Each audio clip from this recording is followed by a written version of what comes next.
You ask Tiger to solve. This deals with linear equations with one unknown. The final result is x equals 60. Let's solve it step by step. Simplify the expression.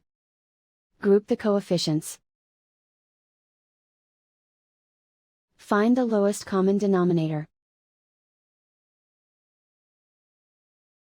Multiply the denominators. Multiply the numerators. Combine the fractions. Combine the numerators. Isolate the x. Multiply both sides by inverse fraction 12/13.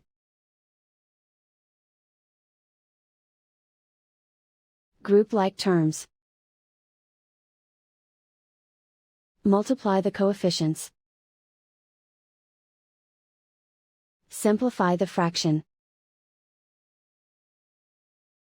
Multiply the fractions.